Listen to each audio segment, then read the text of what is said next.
So, welcome to Walklett United WFC.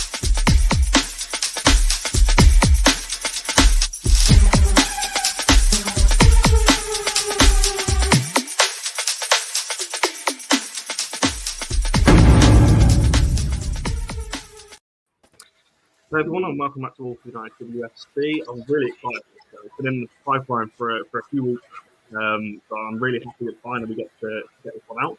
It feels weird. I just said prior to this that I'm hosting and John is to the left of me. It's usually the other way around, but we'll go around the house, see how everyone is. John, firstly, how you doing? Yeah, good, thank you. Obviously, we were just discussing before the show 3 results we were looking out for yesterday, as well as Man United, and not every result went our way yesterday, well, Sunday, and yeah, but one of them did, Stourbridge, but apart from that, no, not many great results really over the weekend. Yeah, 1 out of 3's not great, but we'll take that for yesterday. And Kerry, our guest for this show today. How are you doing? I'm all good, thank you. How are you? Yeah, well, after yesterday, not great, but we'll glance over that. I'm sure we'll get to obviously Albion and West Brom a little bit later on the show. But just firstly, just for people who may not know, obviously, who you are and a bit about your background, just a little introduction to yourself and how you got into football.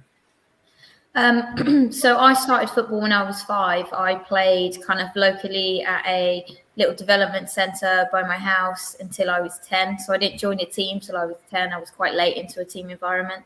There wasn't really much about at that age. From 10 to 19, I just played grassroots football, just played locally again. Never really broke past kind of Wiltshire standard. And when I hit 19, I started to I did my coaching badges at 16. So at 19, I got picked up and I went to WSL football. And then from there, kind of varied around different clubs. And now I'm at West Brom. So it's kind of a short stint of my journey. So what was that like? Because I think I've listened to a podcast from you in the past in terms of when you were kind of growing up, there wasn't necessarily role models there, particularly in the women's game. What was that like kind of growing up? And you said there at 19, you got, I think you said it was your tutor at the time, pushed you on to go for trials at Oxford. What was that like kind of growing up around that? Did you ever feel like that a playing career was a possibility at that time, or was it just something you liked doing as a hobby at the time? Weirdly enough, I had such a fixed idea that I'd never be a footballer, not because I was self-aware of any ability or anything like that. I just, like you said, looking back now and reflecting, it probably was the fact that you didn't see any female players and it kind of almost wasn't a thing. So I had in my head from a very young age that I was going to be a coach because that was the only avenue. Even till I was probably breaking through at Oxford, did it really become like, oh, okay, this could happen. I could be coaching, playing and having it as a job. But up until that point, it was never even an option. And that's kind of why I think I had my heart so set on coaching from a young age. Can I just jump in there as well? So for the first 3 minutes, it's really stuck in my head that you basically all your life has been football orientated, whether it be playing or coaching. Learning coaching at the age of 16, I don't know if that's like a normal thing to do, but it seems very young to learn how to coach. Some players are still probably learning how to play football, let alone learn how to coach it as well. It just was kind of like, what's your thoughts on like the fact that you've spent like a lot of your time traveling to play football as well and to coach? What about like the academic side of things? Did that have to like take the back seat, or did you ever have to like kind of give up on anything because you've been so engrossed on the football side? Sure, it's been a roller coaster of and every year I think it changes up until this point. I think when I hit 16, I was really engrossed in my coaching, and from 16 to 19, that was it. That I really enjoyed it. I ran my own women's team at 17. I started my own women's club because my team folded, and I was ingrained in it. And when I had to take that leap to go and play and say, Joe, I can't do this anymore. My commitment's got to be on playing. I think for probably the next 4 or 5 years, it literally went up and down. So one year I'd be loving my coaching and think, right, I'm going to take a back step from my playing. I've always struggled with self-doubt. So kind of the self-doubt would creep in and go, oh, no, you're not good enough. So let's focus on your coaching, doing really well on that. But then the next year, maybe I'd have a good year. And I think, no, everyone says to you can coach when you're older. And it literally every year would just go like that, where I'd bounce between the two. And it's probably the first year now where I've gone, actually, I'm gonna, no matter how it goes, up, down, I'm gonna focus on my football and really see where it takes me. Oh, sorry, John, I didn't know where you were going to jump off the back of that. I saw you unmute yourself, so you go. So just take me back to then. So you went to Oxford first. I believe that. So was it WSL2 before? Because obviously it's changed in recent years to the Championship. Yeah. Also, I think 2018-19. I think it might have changed. If somebody can correct me if I'm wrong on that. What was it like back then? Obviously, because the league has changed so much. The football pyramid for women's football is obviously changes and constantly changing. There'll probably be future. We'll get to that in a minute, but there'll be future changes down the line. What was the WSL2 like then in terms of? Obviously, the Championship now is a bit more kind of accessible. More people are aware of it, and the broadcast it's not quite there yet, but it is more accessible in terms of if you want to watch the games. What was it like then? Was it accessible to people to watch, or like kind of just anything about it, crowd attendances and all that kind of thing? What was it like then? I don't think it was anything on the patch it is now in terms of when I think of professionalism. I think probably tier 3 now is tier 2 then. I think where the kind of money's gone into the game and probably particularly the men's clubs have got behind women's clubs. I think the standards improved, the facilities have improved. You think of fans, all of a sudden you're opened up to, particularly as an example, West Brom, the West Brom men's audience. Suddenly, your attendances will just jump through the roof. But when I think back then, I was playing for Oxford, we was playing at Abingdon United, which is, not a bad ground. But again, you think about, I think of, say, MK Dons in the Southern League in Tier 3. They play at the MK Dons Stadium every week, and that's in Tier 3. And I think when I think back then, I think we were getting £30 a game. And it was if you play, you got paid, and it was on like an Excel spreadsheet you'd have to send in. And when I think about now, and I think like Coventry is an example, which I know we'll get to, we played on the weekend, they're full-time footballers. And I think that was only, for me, 5-6 years ago, and the difference is massive. Yeah, I mean, on that, Man United came in 2018-19, and they was the first full-time team to be in that tier 2 of the Championship. And half that league now is full-time.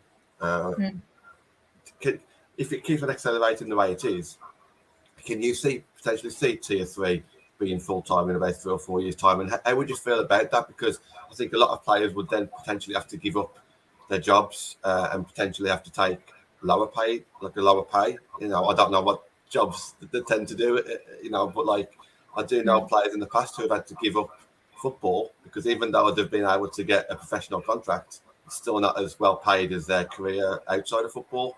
I mean, what are your thoughts on that side of things? It's interesting you said, actually. There was a girl I played with at Oxford for the second time. She'd left Oxford when I first came in. She was our best player. She was a fantastic player. She went to Reading and she got a contract at Reading, and I think she was their vice captain. And she was studying to be a nurse, and she actually left football because of the pay. Like you said, the pay wasn't enough, and she'd put all these hours into going to university to study to then get, I don't know what was offered to her at the time, but obviously not a lot to pay her wages, but obviously be expected to train full time. And she in the end actually left, and she came back to Oxford, who at that point were in tier 3, and stepped away from Reading for it. And like you said, I think eventually, those teams will tear down, and you look at, say, Ipswich and Southampton in the Southern League at the moment, who are kind of got a full-time model and have done for the last kind of season or so. And I think it can only be a good thing in terms of, particularly to young players. You think of particularly Ipswich's squad, they're full of young players that are at probably their college program anyway. Fantastic if they can, almost have the scholar type model, brilliant. But I think when you look at the awkward in between, your 24, 25-year-old players that are, like you said, battling between do I have a job that pays my bills, or do I want to pursue a dream that you may not get anywhere with? And I think it is a really hard decision. And I think a lot of girls at this level will vouch for the same. Yeah, it's interesting you say that, because we kind of bounced around a little bit, but I just something I want to mention, because obviously I knew you, I wouldn't have known who you were unless it was for our own jobs outside of football, obviously meeting in 2019. And I remember the conversations, that we had at the time. And, some days you'd go off and you'd have to leave, shifts. So you'd only work like a couple of hours because you had training. To me at the time, because I wasn't as aware back then, I was just thinking, why? Why have you why are you working here for a start if you're playing, for a WSL2 club? I was thinking that doesn't make any sense to me, why you'd have to work alongside it. Obviously now, a bit more aware, you look at the money and it's nowhere near the levels, obviously, of the men's side. But I think that's just people's awareness of it. And do you just think, just on that then, people's awareness, do you still think there's a way to go? Or do you still think that, I don't know, because it's definitely improved over the last few years, but do you still think there's a long way to go in terms of people's awareness of not necessarily maybe the WSL, but Championship Tier 3, 4, 5, and so on? Definitely. I think as well that there's a huge kind of appeal for it. I run a little under-7 team at the moment, and I know we'll touch on it anyway, but we're obviously playing at the Hawthorns next week. And for £5, you could come watch a game at the Hawthorns. And I think the value for money at kind of Tier 3, Tier 2 level is huge. And again, referring to MK Dons, you're paying £5 to go into a fantastic stadium and have a brilliant day out. And you look at the FA Cup finals. And again, I think it's that, I don't think people realise it. When I spoke to my under-17 and said, this is where you need to book, they were gobsmacked at the price. And I think we'd attract more fans by, people like yourselves doing a great job on social media and getting it out there and people really knowing. And I suppose that comes back to the huge importance of the links with the men's club, links with the community and getting it out there and really getting people to know what's going on within the women's club and what's happening and the kind of the cup runs and the grounds people are actually playing at. Sorry, I always pause because I never know whether John's gonna. Just sticking with the timeline a little bit, then obviously. So you mentioned obviously Oxford there. Then you went on to Watford, I believe, for 2 seasons. Now, were they WSL2 as well? They stayed in there for 2 seasons. I think you said that they took a relegation after that. So did you stick with them once they got relegated, or did you move on? Because I'm assuming, again, this is an assumption. Obviously, you can correct me if I'm wrong here, but there wasn't full-time contracts, so you could just move between clubs every few months back then.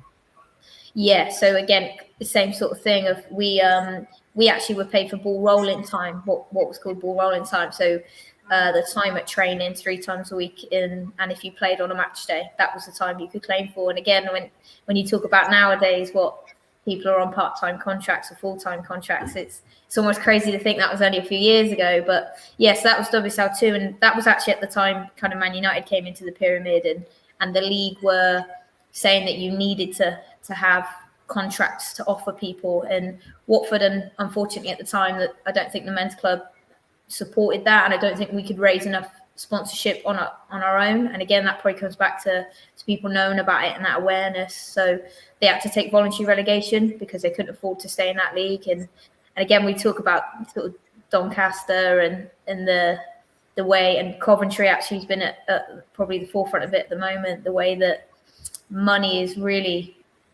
lacking in the pyramid and the effects it's having. Go on, John. I will just jump in. At the start of the show, Kerry, you mentioned the timeline between age 10 and 19. We as Man United supporters, we talk a lot about our academies and our development teams. And we do kind of talk to people about how much of a big jump it is from the age of 19 into professional women's football, where you are playing with more mature ladies, I guess, as opposed to teenagers. Just a quick question there. How did you find that jump from like a teenager to playing for a proper team? Did you find it difficult to make that jump or not? Massively. Do you know, it's something that, again, as I got older, I reflected on. But at the time, I probably wasn't aware of it. Like you said, I was 19, playing grassroots. I was running the team, so I was very comfortable in the environment I was in. And so then I made my WSL2 debut within a month. And when I was in training, I don't know, maybe I wasn't aware. I didn't really think about it. I just turned up, loved football, enjoyed every minute, and didn't really feel at my depth, really. But as soon as I got into a game, I remember my debut was against Watford, actually, and it was kind of the standard movie where it was under the lights. There was loads of fans. I think it was the first game of the season, so they had a great turnout. And I remember the ball just going like, shoo, shoo. and being like, oh my God. And I was like a rabbit in the headlights. And I think it only came on for about 5 minutes. I think it was the longest 5 minutes of my life. I was just running around after the ball thinking, oh my God, the pace of the game. And you all know that from watching Man United, but the speed of the game, and even the speed of the game, I think, between the leagues, so between tier 4, tier 3, 3 to 2, that's massive. But to go from what would have been tier 7 to tier 2 at the time, my goodness, I was stood in the middle of the pitch, but probably getting whiplash because I was just watching the players fly past. And it probably took me, to be honest, probably a year or so to really get up to speed with it. Yeah, and kind of we watch obviously a lot of the WSL, we watch a lot of the Championship, we watch a lot of tier 5. And Albion against Wolves a few weeks ago that we went to, we saw a massive difference there between, tier 3 and tier 5. I didn't realise it, but we were speaking to the average team, and we were saying that the Championship tier 3 is a big difference. You are more physical, you are stronger on the ball. Connor was saying how quick you were as well, and yeah, the difference there is massive. But what I would also like to say is, whatever, like tactics wise, how much is the actual things that you've learned as a teenager? Is it a lot more basic than it is high up the leagues? Definitely. I think one thing that really helped me kind of adapt in that big pond when I made the step was where I was doing my coaching badges alongside it. I felt like that really helped me understand the game and put that into my playing. But I think when I think about, so my manager at the moment, the amount of hours, she doesn't leave a stone unturned. The amount of hours she puts in terms of analysis on the other team, analysis on us. Every Tuesday, Thursday, we're looking at ourselves or the other team or reflecting on some sort of team ethos. And that's, I think, the big difference, again, that you refer to kind of the tier 5 level. I went on loan to a tier 4 team a couple of seasons ago, and there was none of it, absolutely none. And as you know, the further up the pyramid you go, those minor differences are the difference between the wins and the loss. And again, our manager's really brave. She changes shape quite frequently, and I think that almost shows how at the forefront tactics are for us, because we don't say we play this formation and that's it. We look at the other team, we look at where we can exploit them, and we adapt most games. It's interesting you say that about tactics. It's kind of led me. I didn't have this plan. It's just something I picked up from what you said. Do you think the women's game has grown in terms of the tactical awareness? Because I've heard a lot over this season in particular, obviously from a Man United point of view, that Man United have a set way of playing. Casey used to play the same way. This is how we play. Now, obviously, Mark Skinner's come in and he's talking about zone 14s. He's talking about all these different things that he's on about. And I think some people are like, that's not what it used to be. Do you think that the women's game is kind of going more down that route in terms of maybe 3-4 years ago, it used to be everyone plays the same? There's not that, I don't know the right way of putting it, like maybe need for that. Do you think it is becoming more kind of technical and tactical as well? Massively, and I think that's due to a number of things, really. I think that's due to kind of English football in general is developing. You look at kind of the Man Cities of the world, I think that only is going to tear down. I think the quality of managers, I think you look a couple of years ago, you probably only had UEFA Bs at the top levels, whereas now you've got A's pro licenses, even in kind of my league. Particularly, I look at Southampton women, they've got a full-time setup of an A license, a pro license manager, and that's at tier 3. So I think that's definitely due to the coaches, but I also think it's due to the development in the game. So I think probably 10 years ago or even 5 years ago, the ability of the players was probably more basic. So kind of that came first before the tactical knowledge almost, whereas now I think probably most managers are dealing with a technically good group of players where they can go, well, actually, I know they can do all the basic things, so now I'm going to add the tactical detail. So I think kind of several things has made that jump. I definitely agree. I think the quality of manager and the quality of probably players has really come on in the last couple of years. If you have a look at as well, Conor, how many international players, like European players, have come over to England. They want to come over and play the best style of football. We need the best managers, and the only way we're going to do that, and obviously we're fortunate now that we've got 3 teams in England that can go into Champions League. That wasn't the case a couple of years ago. So, I think the demand is there. We have to have more tactical ability. We have to, we need those better coaches, whether they come from abroad or whether they come from within. It's going to be there, because there's no way of us competing against the likes of Barcelona and the rest of them if we don't step up ourselves. Yeah, sure. Yeah, definitely. I just want to bring it back a little bit in terms of going back to maybe the WSL2 and maybe a little bit after that as well, in terms of what can be done, I guess, to the growth of the women's game is going at a steady rate. But I feel like, I don't know, we talk a lot on this channel in terms of what more can be done. Particularly, I'll use this past weekend as an example. There was it seemed like no promotion, particularly for the Manchester derby. Now, we all talk a lot, that the draws are kind of set up in a way to favour certain teams. And, as a Man United fan, this is the fourth time we've played them this season. We only played them 2 weeks ago, and here we are again. But it seemed to be there was no hype around. Again, we all said in the ground, it felt very flat. It didn't feel like a derby game. It certainly didn't feel like an FA Cup tie. What more do you think can be done in terms of growing it to the next step? I'll focus on the top 2 leagues at the moment, then we'll go into kind of the rest of the pyramid. But what do you feel like can be done? Do you think, and also, do you just think Sky, BBC, obviously the deal that came in last year, do you think that is the right thing for the top 2 tiers, or do you think it needs to grow or go in a different direction? I think all of the above, really. I think kind of, like you said, getting it more accessible in terms of on TV and getting more people to view it's massive. Kind of a bit off subject, but on subject of, I play futsal at the moment, and they've just got a 2-year deal, 3-year deal with BT. And all of a sudden, I've got, millions of texts going, I saw you on BT today. I watched, and I've never heard of futsal. And it probably comes back to the same thing in terms of women's football. A lot of people have never seen it. Unfortunately, we got a lot of people with some strong opinions on it, but have never actually seen a top flight game. And I think by putting that in front of people, all of a sudden people are going, oh, wow, I saw that player. Wow, they're amazing. Or I run, as you know, a lot of kids camps and coach a lot of young players. And probably the last year more than ever, it'll be, I watch the women in the Euros. I watch it, looking forward to the Women's World Cup.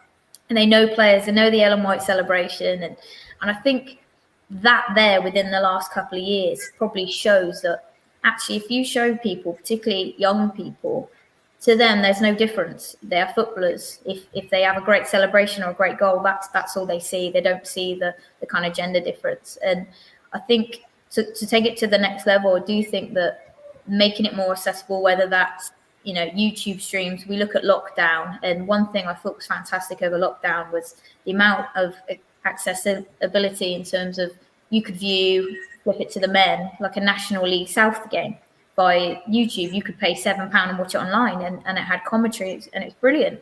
And again, we've got tier 2, tier 1 clubs that if they're not on the TV, is there streams available? Can we get it more accessible for people to look online? Can we publicize it more through the men's channels? And I think the more people that view it, the more people that will see actually how fantastic the levels are.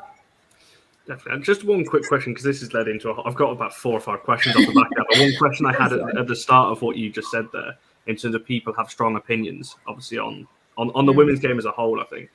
Was there any of that kind of when you were coming through maybe in Oxford or Reading, Watford, whoever it might have been, that maybe, I don't know, just people that maybe tried to shoot you down, I guess, before you got to that level and you felt like you had to do more to prove yourself? Was there any of that kind of coming through? I don't think I was aware of it back then. I think I'm probably sensitive to it now, to be honest. But I think where I coach as well, I'm quite aware now where I'm in a particularly male-dominated environment where people have opinions, people kind of make an assumption of you before you've opened your mouth, before you coach particularly. And I think, years ago, I used to play in a local 5-a-side league, and it was a men's league. I never had a women's, I was never interested. And I begged the manager facility to let me play, so I was desperate to play. And my team won the league about 3 times. It's just a 5-a-side. And I actually had my nose broken by a guy that I nutmegged.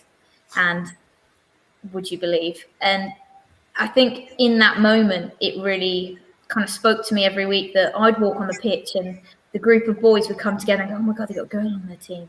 I actually had a guy mark me once and say, oh, I'm going to mark this one. And his teammate laughed at him. And he went, well, I'm just going to mark her because it's easier. And he looked at me, and bear in mind, I hadn't kicked a ball at that point. I'd done nothing at that point. He looked at me, I looked at him, and I was like, and he went, oh, no, I just, because you're a girl. Oh, wait, oh. And he dug himself a massive hole, and the referee laughed and went, oh, yeah, you wait. And I think, coming back to your question, I think that could maybe hinder a lot of girls from pushing themselves. Because to me, the reason I did that was I wanted to push myself. As you know, I'm not the biggest player in the world, and I want to challenge myself physically to go up against, a men's league and see how I could cope to push my football. And the response I got really shocked me. And I think since then, I've been really aware of it. Yeah, it's good to hear those stories. And obviously, if it turns out in a nice way, obviously, it's good to hear those stories. And you do hear a lot online. You really do. Positive stories, it is good to see. You mentioned, obviously, this weekend, or just gone, Coventry obviously played Albion. Not much promotion for that game. There's 8 games on the weekend. Only 1 or 2 was televised, and maybe 1 on the FA player. And we've got Tom Gary from the Telegraph on tomorrow discussing this as well. And we talk about accessibility. For me, kind of all agree with this as well because we spoke about it. The stories to be told in every tier. You could have quite easily built Coventry Albion up as kind of like a Midlands derby. They'll probably play each other next season. Coventry's towards the bottom of the tier above. Albion obviously making strides going forward in there, how they're going at the moment. There's so much more that can be done, and I appreciate Albion might have done everything their end because I do think that the West Bromwich Albion media team is actually very good. It's really good to keep an eye on. But do you ever get frustrated that maybe outside of your club can do a lot more to kind of promote your games? Because it's not just Albion and Coventry, but Ipswich Southampton, it's a massive game. Even though they're not top 2 tiers, they're battling it out in tier 3. That was a fixture yesterday on Sunday, and that was a massive game. London derbies, all this kind of stuff. But you just didn't hear anything about it. I mean, what would you like to see, or how frustrating is it? Just what's your thoughts on the lack of promotion going into the weekends? Yeah, I totally agree. I think there's particularly kind of referring to West Brom. We've obviously had West Brom Wolves, West Brom Coventry, Stourbridge. We've had probably 3 massive derbies in kind of the last month. And the Wolves game, I think, did have a lot of hype behind it, but probably the other 2 didn't at all. And I think when you look at fan base, Wolves are a great example. They got fantastic fan base. But when I look at particularly Albion, I don't think we've got probably as strong a fan base as we could have. And I don't think that's through lack of trying from our media team. As you said, we've got a fantastic media team. Rob and all the team do a great job. But I think maybe it's getting out into the wider community. Maybe it's, again, those ties with the men's club. I think from when I came into West Brom, the manager kind of spoke to me about the newly formed link with the men's club that West Brom's got at the moment. And that's something they're going to take into next season. So what will be really interesting for West Brom is probably to see the development between this season where they're pretty much independent to next season where they've got the full backing of the men's side and see what that looks like in terms of fan base and promotion. But yeah, I totally agree. I think there's so much more that could be done. I suppose it's who's going to do it. It's passionate people, again, like yourselves. You're a great advocate for it, but who's passionate out there that's going to come bang the drum for us? Who's going to be, other than the players, Again, I suppose it's up to us as a club as well to create those links and get out and meet people to drum up that interest and get people along. It is tough because obviously a lot of teams rely on volunteers as well. I completely get that. I'm not too sure, like a tier 3 level, I think that's kind of in between, and you might be able to pay a few people, but you are right, you need someone to go out there and make those contacts. West Bromwich is obviously a very dense area. It's not out in the countryside where there's no youngsters coming through, there's no schools or anything. This is, West Bromwich is full of schools, it's full of other local teams as well, and it's definitely there for the taking. The men's team have got a huge fan base, a great stadium at the Hawthorns. Obviously, we'll talk about that towards the end of the show as well. But West Bromwich Albion, with the hype of the men's team, has got a fantastic platform in my eyes, and they can really take the women's team higher. It just needs that know-how and passion, I guess. Do you want to jump in, Connor? Yeah, no, I just want to bring it onto kind of the women's football pyramid as a whole, because obviously it seems to me now, obviously, weirdly enough, obviously it's kind of done full circle to me, because Kerry, you were the first person I really spoke to about women's football back in 2019. Kind of got me, I remember talking to you about the World Cup that just gone in Canada, I think it was, at the time, and we kind of chatted around that, and it really opened my eyes. But it's only been this season I've actually started going to obviously to United and Stourbridge. But looking at the pyramid, like John said, we've been to pretty much every tier now, apart from tier 4, or I have anyway. The one thing I've noticed is it seems like you've got the bubble at the top, you've got the WSL, and then it's just everyone else. It doesn't seem like, I don't know, what. Just your kind of thoughts on the pyramid to start with, and obviously I'm sure I'll have some follow-up questions to that, but what more do you reckon can be done in terms of the pyramid as a whole? Because it seems like I said, you've got the WSL, then you've got championships, a little bit more exposure, but then it's just like the rest fend for yourselves. I mean, we could have a whole other conversation on promotion and relegation. That's a whole topic on its own. But where do you think like all the work needs to be done in terms of growing the pyramid? I think resources. I think what you spoke about kind of earlier in terms of the difference you noticed in the Stourbridge game versus us was the physicality. I think again that comes back to resources. Of we now have access due to our partnership with Wolves Uni. We have access to gym facilities, and then you take that up to the next tier and go, well, they could be in the gym every day, and that's a massive difference. When I looked at the Cov game yesterday, you looked across the board and they were athletes, whereas you looked across our board and we're kind of at that level where there's a mix. There's a mix of girls that kind of access the gym once a week, and there's a mix of girls that don't. And then the further you go down, it's not at all, because they don't have those resources. And I think probably that's the first step. If the more you can GPS Fest, can we create a sponsorship with GPS Fest for maybe the entire league? Can there be some sort of incentives from local gyms that could create partnerships with clubs? I think if you across the board had fit and strong players, I think the levels would certainly improve. Of course, the more technical players are always going to go to the top, but I think that would be a good base. I suppose it's that, isn't it? It's in terms of training facilities as well. You look at that, not just how many times a week are we training, when I think back to WSL2 a couple of years ago, Watford, I was training 3 times a week, and we had gym before and analysis before, so we was doing a lot within that time. Whereas you look at potentially a team in WSL2 now who are in full time. So I think to grow the lower leagues, you probably just need to build that up. It needs to be more access to pitch time, more access to technology. Analysis is a massive thing as well. Again, you look at the big factors in what gets teams promoted or not. Probably the big thing is resources. So it's probably how we can generate more partnerships with that. Yeah, definitely. It's something that we're really passionate about over here in terms of growing the game from the ground up. Because, like I said, there's a lot of money being flooded in at the top, and that's great. You know, the WSL will continue to grow, but there is a slight worry from my side. I don't know whether, John, you feel the same, that it's going to become a bit of a split, and you're going to have a big gap between the WSL and the rest. Because as we've just spoken about there, you know, there is definitely a quality gap. You know, every tier that we've been, I didn't feel there was too much between the lower teams in the WSL and the top teams in the championship that we've seen. I think they could probably compete. But when we looked at, when we go to tier 5 and then when we went to watch Wolves Albion, the pace of the game was so much quicker. The physicality of the players, it was another level. And that, like you said, is down to resourcing and things like that. But again, it comes back to for me, the only way it's going to become self-sustainable is obviously that the women's side is able to hold its own, and that obviously needs sponsorships, it needs people through the gate, and I think that's going to, I don't know whether anyone can jump off this, but that's going to be the big challenge, I think, in terms of, it's great people are watching it on TV and things like that, but I think more can be done in terms of, you like, let's say, for example, the Manchester Derby at the weekend. You like this? Well, there's a local game at Fylde or FC United that play midweek. Go down and watch that.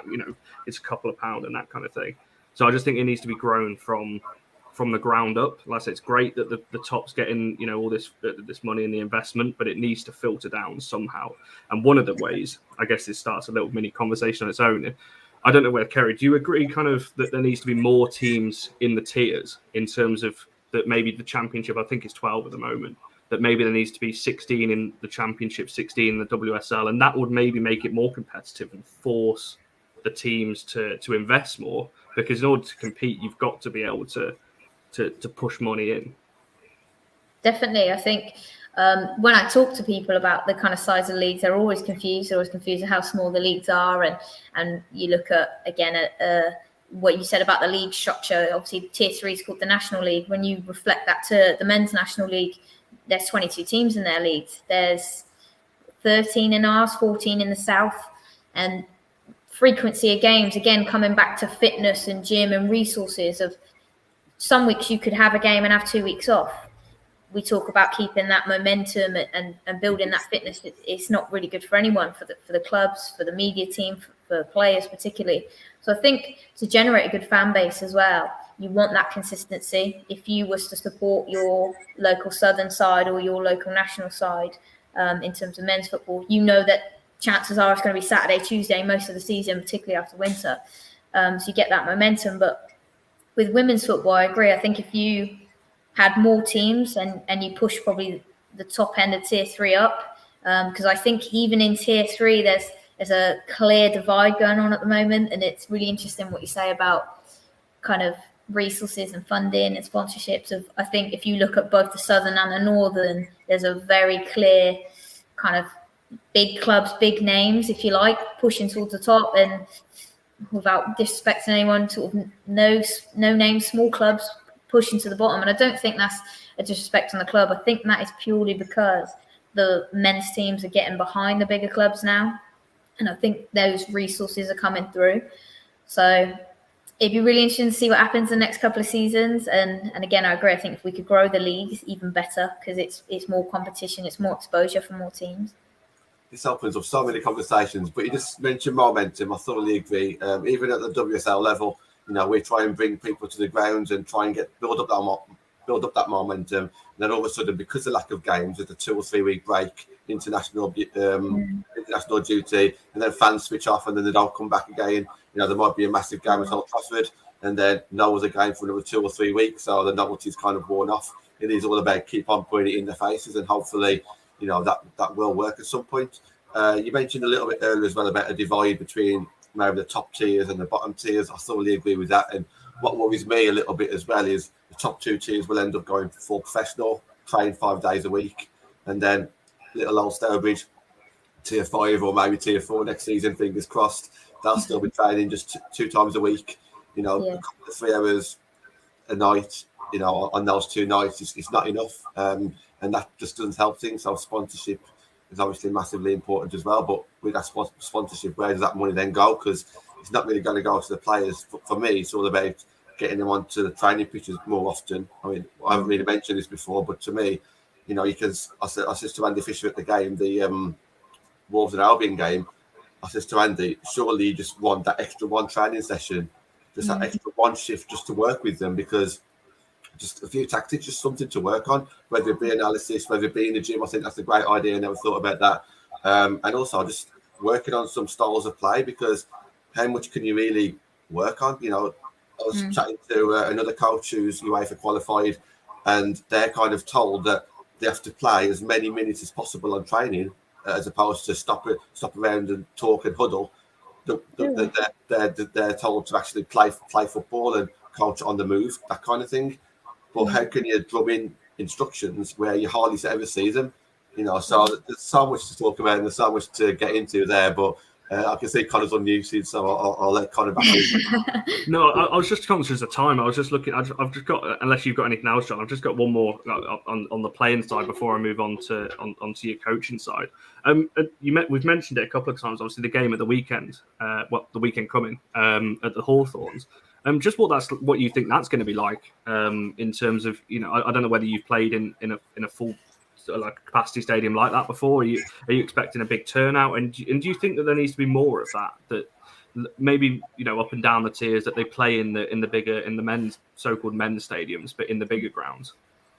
Definitely. I think that can get found through the door in first instance. So I think so one of my first games for Watford was actually at Villa Park. I played Villa away, and I think they had 1,500, and that was 4 or 5 years ago. And again, in hindsight, what a great turnout. But they obviously did a great job of drumming up that interest. And I think, again, it would probably refer back to my under-17.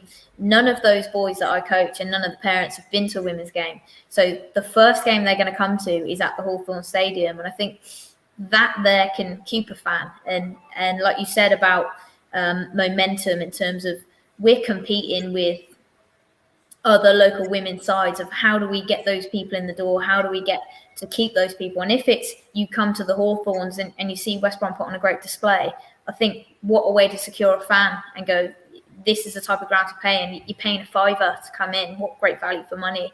I think the real luxury with women's football, and the real kind of nice thing about it is the girls are there because they love playing, because there's not been money in the game. So I think, looking to this Sunday as an example, we had 3 or 4 little fans that wanted their program signed, and Cam was telling me I was getting my GPS stats up, but I was running around with this bit of paper like, girl, sign it, come on. Like, this little boy stood waiting in the cold for us. And I think, again, when you come back to maybe why come watch a women's game, of paying £5 to come to a stadium, not only is that value for money, but you're going to see a great display from a bunch of people that care. And that's one thing I see a lot when I look around kind of Twitter and football in general, is people want to see people fight for a shirt, people want to see passion, and that's what you'll get in the women's game, because that's what they're there for. They're not there to pick up a paycheck and go home. They're there because they want to play for the club, and a lot of the time they're giving up their free time to play for that club.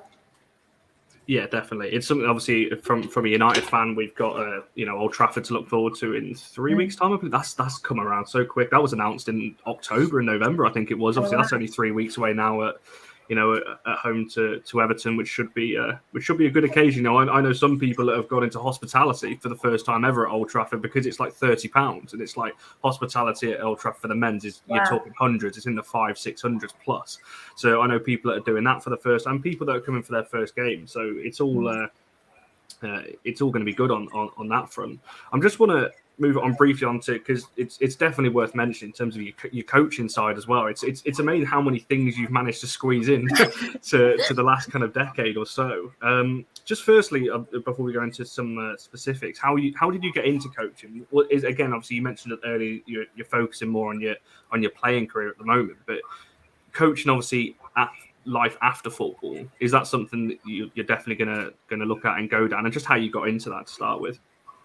Definitely. So I kind of started when, again, I always knew from a young age what I was going to do, because I didn't think being a footballer was an option. So I kind of always had in my head that that's what I was going to do. So at 15, I was volunteering, and I did my work experience at school at a local coaching company, and I was volunteering there until I did my level 1. I actually did it at my 16th birthday. That's how keen I was.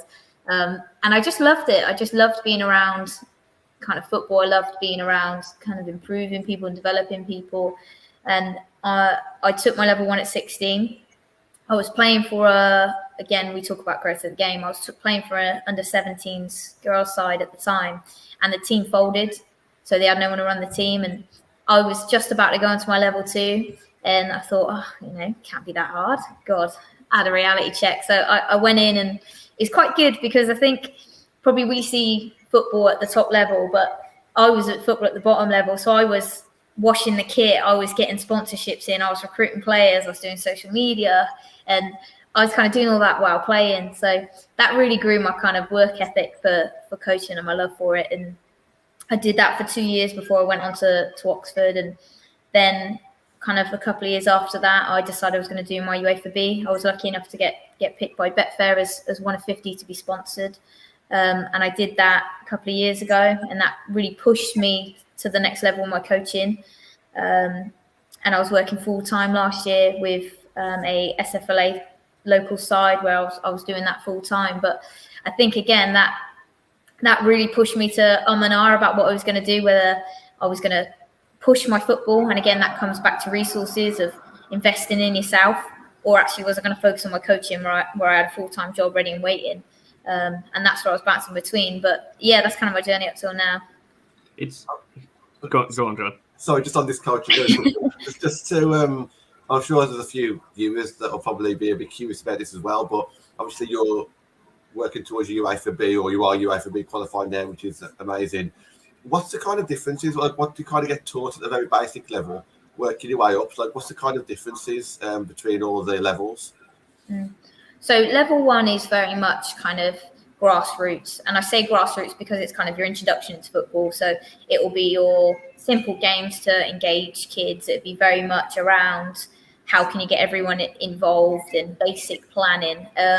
Whereas when you get onto your level 2, you start to look at kind of the information that you give and how you give it. So it might be, and again, there's probably a lot of thought behind coaching people probably didn't realise, in terms of you might intentionally do a drive-by. So you might drop past a player and just drop a bit of information in.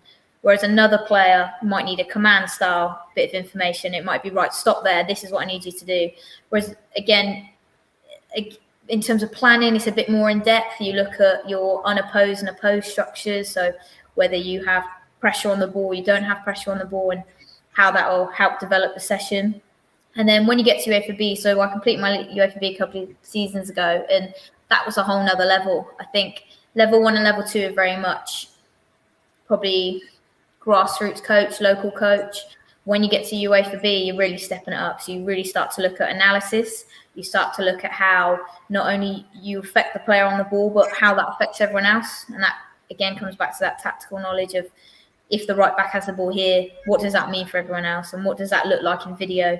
And you have to start to back things up. So it's not, I'm just coaching this because I want to coach it. It's, I've looked at 18 sessions and this is the outcome I'm getting on game day, and this is why I'm doing it. And you have to back it up and create your own philosophy. And yeah, there's loads to it, but that UEFA B is a massive step from level 2. I think there's a lot of Man United fans who already think that they're UEFA B qualified. I'll leave it back to you. Yeah, no, I'm just amazed at how much you've managed to cram in, to be honest, listening to you all that. And there's 2 more things that I'm going to mention now, obviously, that it is worth mentioning as well. Obviously, part of the Southampton setup down there. I think you said you're still there as well, with the academy there. Just what is that in terms of, so is that a certain age group you're with there, or what kind of work are you doing over there? Yeah, so I work with the pre-academy, and Southampton are a fantastic club in terms of coach development. So they do an awful lot to get you involved in every age group. So we do CPDs down at Staplewood regularly. It will be, you can come in and watch any age group. I was lucky enough a couple of years ago to watch Martin Hunter. He was doing the under-23s at the time. And in terms of time, it doesn't take up a huge lot of my time, but it's such a fantastic club. And the ethos of the club is something I really love. And like you said, cramming a lot in. I think, again, now more than ever, I'm probably aware of that, in spinning a lot of plates and to really focus on my football. Something might have to give. But I think when you love football and you eat, sleep and breathe it, you want to do everything. So you want to play, you want to help run this, you want to be involved in an academy, my own business myself, which I know you know about.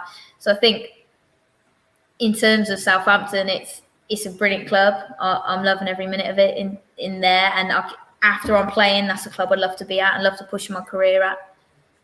Yeah, definitely. And you briefly mentioned it there. And again, something else I want you just to briefly touch on as well. Your Develop Academy as well. I think that is what you were referring to there when you said your own business there. Just if people don't know what that is, what is that in terms of what do you do and what do you offer? So we're called Develop. So we run private football sessions, so 1-to-1s, 2-to-1, small groups, camps, so kids camps. We run something called the Ultimate Camp, which is what I describe as why every young kid plays football. So it's big tournaments, big trophies, interviews, anything that makes a kid feel like a footballer for a day, basically. But Develop in terms of private coaching, it's just that little bits of detail. And probably through my own experiences, the reason I started Develop was I didn't feel like I had that as a kid. I didn't feel like I had those extra technical details, that extra arm around me when things weren't going well. So what kind of we offer is booking in for sessions and giving that extra support. Yeah, definitely. And just one quick question before we quickly wrap up with some West Brom related questions. Just, has there been anyone that kind of, it goes back to, I guess, the kind of struggles of women, I guess, growing up and trying to get into football. Was there anyone, again, it goes back to what I said earlier, did you have to work harder, particularly on a coaching side, to almost prove that you know what you're talking about? Or was there any of that kind of as you progressed up through your coaching ranks as well? Massively. People are probably sick of me talking about it, but do you know what? It's huge. And I don't think a male will ever be able to relate as much as I think, especially people like yourselves really understand the women's game. But I think I've gone to, so I went back to, I was working full time for 2 years with a 16 to 19-year-old boys academy. Every game without fail for the first 6 months, they would point me to where the physio room was. And bearing in mind, I'd get out the bus with the team, with the kit bag, quite clearly the coach, and nearly every time they'd tell me the physio room was. And there were several times where little incidences would happen where they'd offer me a cup of tea and they'd say, "Oh, I've left it in the physio room." And I'm like, "Oh, no, I'm actually the manager." and they go, oh, and it's that little bit there where you think, you know, why does it need to be like that? You wouldn't do that with anyone else. And I work at the moment with my partner, and he supported me in a lot of coaching sessions recently. He's kind of just started his coaching journey, and I think that's probably what's amplified it to me now is we go to a lot of sessions together, and instantly they'll greet him. They'll bypass me and they'll greet him. And when he steps onto a pitch, there's not one assumption made. Whereas when I step onto a pitch, before I've said a word, there's conversations going on, there's looks, there's whispers, it's a girl. And I feel like you've got to have thick skin as a female in football, because I think you've almost got to prove yourself before you've said a word versus potentially someone that hasn't got an opinion. So if they're good, bad, or ugly, it's based on what they do. Whereas I think for me, sometimes I step onto a pitch and you see those looks and you know what people are thinking and you feel like you've got to be probably bang on it to really get by. And that probably comes back to my manager at the minute, Jenny. She is probably one of the most efficient and organised managers I've had, but one of the only female managers I've had. And when I think about my experiences, that's probably why. We have come towards the end of the show, but just before we do finish up, obviously just for the rest of the season. So lingering in mid-table in the league, still in the County Cup, where you're against Wolves in the final. Is that the right cup? County Cup. There's so many cups, I can't remember. I know. Yeah, that's right. Are you still in the League Cup as well? Is there a League Cup? No, we was knocked out of the League Cup. Okay. Stable just I think. I think Stable just yeah. Okay. So yeah, just what's your thoughts for the rest of the season then, Kerry? We're looking to build blocks actually. Like I said, Jenny came in partly through the season, and the kind of backing of the men's club came in partly through the season. So I think our thought process is more towards those building blocks to next year. We want to win every game, of course, everybody does, but I think for us it's about putting those foundations in place to really go for it next season and bringing in the right players and creating the right ethos, which I think we're doing. So I think our targets is just to take every game as it comes and really build. Just one quick one just before I hand back over to Connor. On a not a series novel, whatever novel you want to call it, I have heard very good things about what West Bromwich Albion's planning on doing. Going forward, not just this season, but in general, like building for the future. I've heard that you've got a lot of youngsters that are coming through, or even in the team now. You know, I've heard it's off like 2 or 3 different teams that don't even know that we all talk or whatever. So just to let you know, around the pyramid in the Midland section, you know, there are a lot of people really looking forward to see what West Brom can do in the near future as well. So that must be good to know. Yeah, Connor, go on, mate. Yeah, definitely. And I just want to say as well, you know, before I hand over to Kerry to shout out anything you want to shout out, but I will just say, if you are obviously around the Midlands area watching this, just get yourself down to a game. It doesn't necessarily have to be West Brom, just any game that is local to yourself. We say it a lot on this channel and on the men's side as well, that trust me, once you go, you will get hooked and you will keep going. Trust me on that. So yeah, definitely if you're around, obviously on Sunday, you know, like we said earlier on, West Brom versus Derby at the Hawthorns. That, you know, I think you said there, it's a couple of pounds. It's definitely worth checking out there. So before we do wrap up, Kerry, if people want to follow you on Twitter or anything like that, where can people find you? So I'm at Kerry Walklett on Twitter. You can hunt me down, send me a message. Yeah, I agree. And any sort of game you can get out and watch, do it, because like you said, you're hooked. Again, it comes back to women's footballers are passionate and they will value you. And like I said to you both, you know, those little things you do are massively appreciated because they don't have that. So get out, watch a game. Yeah, definitely. Make sure you go and follow Kerry and check out all the other, you know, the Develop Academy if you're a family, you know, watching this and, you know, and anything like that. If you're local to that, and go and check that out as well. Oh, hang on. What's John sending me? Yeah, plan for the rest. It's weird doing pre-records because obviously we mixing up the days. Yes, obviously we've got Thursday show. Tom Gary, I believe, is on Thursday. We've got Friday fans forum. I hate doing that. It's like triple Fs. Friday fans forum. We'll obviously be back at Friday at 7 and Saturday match reaction because Man United obviously home to Leicester. Early kickoff on Saturday as well. So we'll have all the usual match day stuff there.